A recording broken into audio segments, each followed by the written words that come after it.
3 tips to start improving colors on your DTF printer today. Tip number 1. Understand the technology and your DTF printer. Take time to practice printing and familiarize yourself with your equipment. Know what you can and cannot do with DTF printing in general. Once you have a proper understanding of how the process works, you will know what you can reproduce as is or what may need some artwork tweaks. Communication with customers is key, so the more you know and can relate to them, the better. Here is a few things I would recommend to run some tests with and help you learn about your printer. Here's a swatch sheet that I created that I will print out on my DTF printer, and then I will press this on black, press this on white, and I will show the customer, okay, hey look, you want a lime green? This is what the lime green looks like. This is the forest green. This is the CMYK green. And notice that I have these CMYK versions of this top row of colors, not RGB versions. And then these swatches below are just some common Pantones that I'm familiar with from screen printing. So if they wanted to compare, and then we're in Phoenix, so a lot of times customers want ASU colors, so I show them what those look like on DTF. And this is just to set realistic expectations for my customer. Now, we also see online that a lot of people have trouble with the color gray and printing and looking nice. It looks too cold, it looks too warm, but here's one thing that we can recommend doing. I would print a gray swatch, and you can create these grays differently, and let me show you what I mean. This first square here is 100% K. There's no cyan, magenta, or yellow in it. Down below, I have 30% K, which makes a nice neutral gray. However, up here, this is a warm gray, and it's using all 4 colors. That's not usually what we want. Same thing with this black down here. It's 80% across the board. These 2 large squares on the left are only using K. The 2 on the right are using all 4 values of CMYK in some way or another. And usually the neutral grays that use only the K are the ones that are going to look much better on your final print. Now, I realize that you will not always have a vector file that's easy to just go in and replace the swatches, but it is something to be aware of, especially sometimes I know you will rebuild the art. So when rebuilding, you would want to create your grays in black using the K channel. We will be doing a more in-depth video soon of the color gray and creating it different ways and just demoing the differences and the different outputs that you'll see with the color gray. So make sure that you subscribe to us to get an alert when that comes out. Tip number 2. Examine the artwork before you print it. Alright, so I received some artwork. This happens to be for a great tattoo shop here in Arizona. Very colorful design. So the first thing I'm going to do is open this up in Photoshop, and I'm going to add a background just to kind of simulate what's going on. This is printing on a dark gray t-shirt, so I put a gray background. Next thing I'm going to do is go up to image size, and I'm looking at 2 things. One is the print size. So this is 9 by 11. Customer wants it about 8 inches wide, so that all sounds good. Resolution is at 300. Now this number is key. 300 is a great target. 200 would be a little less quality, but most of the times it's going to be passable.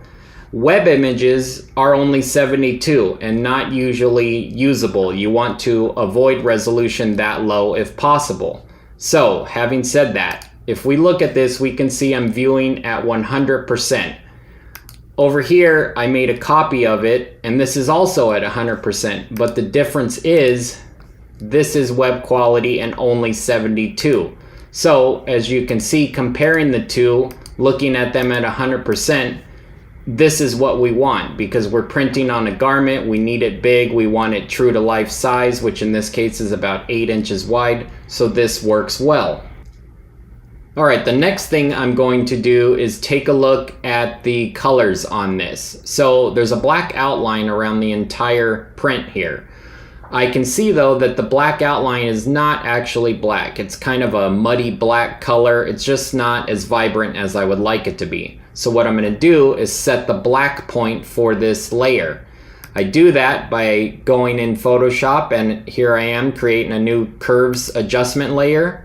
I'm going to take the eyedropper, sample the image to set the black point. So I am selecting a point in the image that is supposed to be black. In this case, I'm going to choose the inside of the clown's mouth because I know that's supposed to be a nice black. Click that, and we already see a lot of vibrancy added to the image. Now it did affect my background layer, so I can fix that just by right-clicking on the art layer and create clipping mask. That will attach it to my art layer specifically. But now I can turn it off and on, and you can see that that just added a lot of life to this print. So having said that, I'd be pretty happy with this. Now another approach I could take to improving the color on this image would be add a saturation layer. So I'd go up to my adjustments, select hue saturation, and that appears above my artwork. I'm simply going to slide the saturation slider up some. I'm not going to go too much, but adding 20-25 points or so. Now I'm going to slide it up just to exaggerate this on screen so you can see what's happening. But I do like that around 22 gave it a little bit of punch. Now depending on which RIP software you're using, you might have the ability to adjust the saturation before you print. And usually if you have a CMYK image, which we'll talk about in a second, you would want to add some saturation. Alright, now that I'm happy with where my colors are, I'm going to delete the background layer because we do not want to print with a background ever unless it's supposed to be in the design. And then I'm going to save my final image for print. Tip number 3, be aware of your color modes and what that means. Alright, so the third and final tip I have for you today is simply be aware of RGB versus CMYK. RGB is what is used to display colors on a screen or a device. CMYK is what we use for printing. CMYK cannot reproduce RGB colors. It can try and it can come close, but at the end of the day, it's only going to do about 70% of the colors that RGB does. So I'm going to show you, we have an Adobe stock image right here.